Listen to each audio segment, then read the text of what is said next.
Hey everybody, happy Thursday, the 11th of April. So, we are post-eclipse, or Mercury retrograde. You got the planets doing what they're going to do. You got Mother Earth doing her planetary energetic movement in order to keep us surviving and alive. And then we have all the to and fro on the surface that's occurring. So we may have some electronical glitches. We may feel a little extra tired.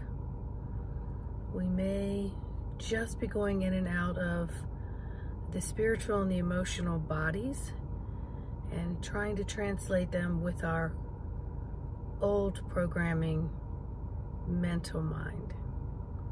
So many things don't make sense, and then you may have some aha.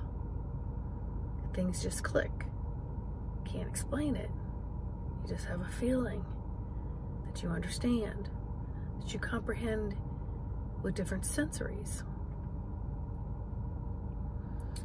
So there's a lot going on right now that is dipping people into looking at their old programs. So there's a lot of triggers coming up, good, bad, and indifferent.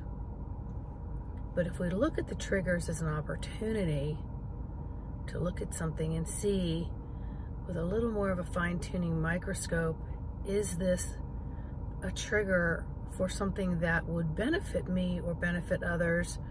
Or is this a trigger that I need to look at and resolve, dissolve, forgive, and let go back to source, because I don't need to carry it into my tomorrows. And I don't need to douse others with it in order to have that trigger or that lesson have a more explosive result. And you know, karma is something that we do that means action. It's movement. It's something that we're doing. It's lessons.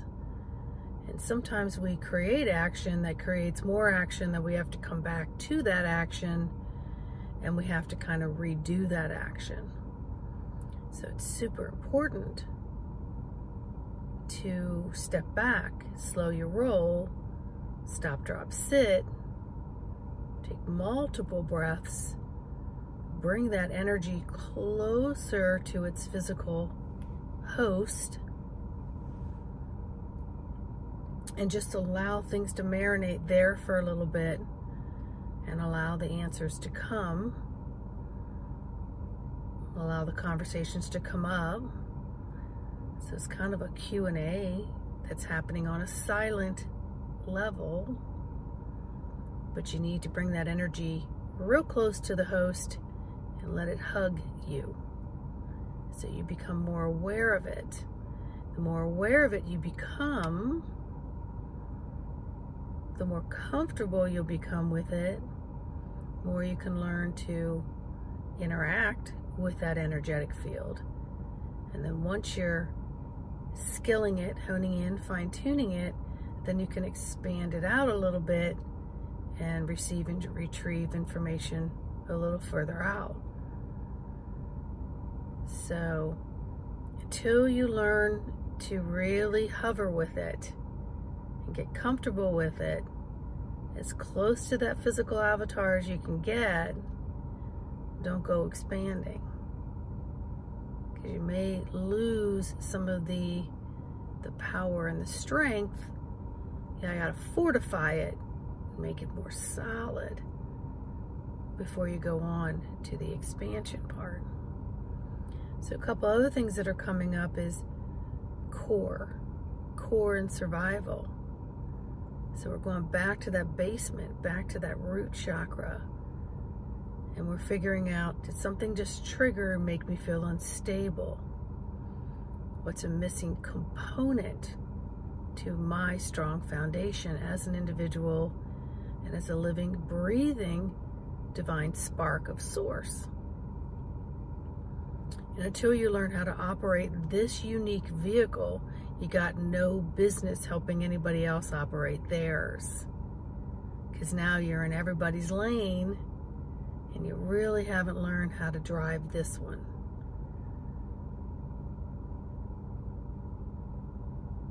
It's like getting that new driver's license, starting out a little bit small drive, small parking, maybe moving up into something else, so on and so forth. So while these clouds of information, these levels and layers of information are being revealed to you, Spirit keeps saying, just hover close to self. Take more time to rest. Take a super good look at what you're providing yourself for nutrition.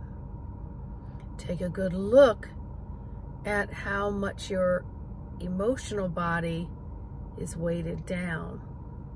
And perhaps you need to begin to pull some of that out, process, dissolve, resolve, forgive, send back to source, and then fill it with more source light. So you're learning how to operate your dials from a different angle and perception.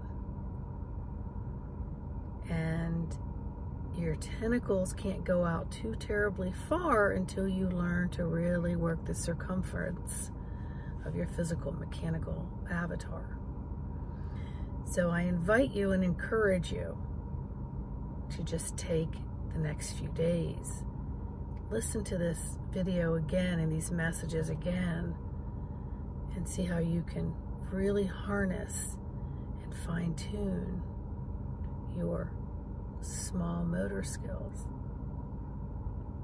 Physically, mentally, spiritually, etherically, and emotionally. Fine-tune the small motor skills.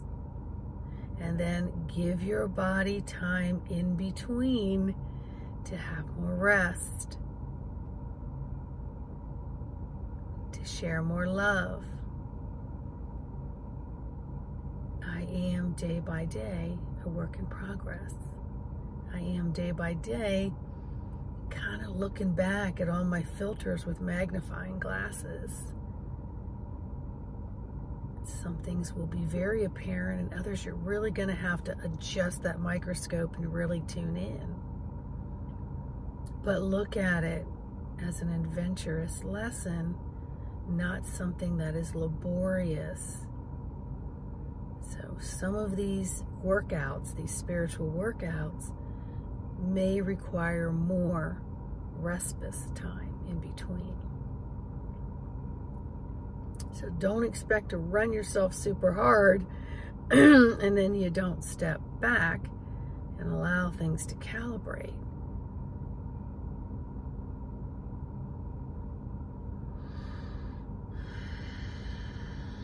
They're saying that's enough for right now.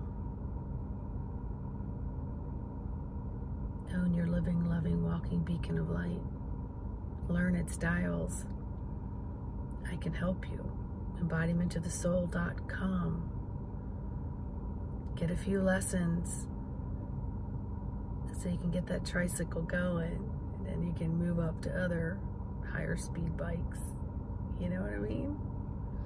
All right.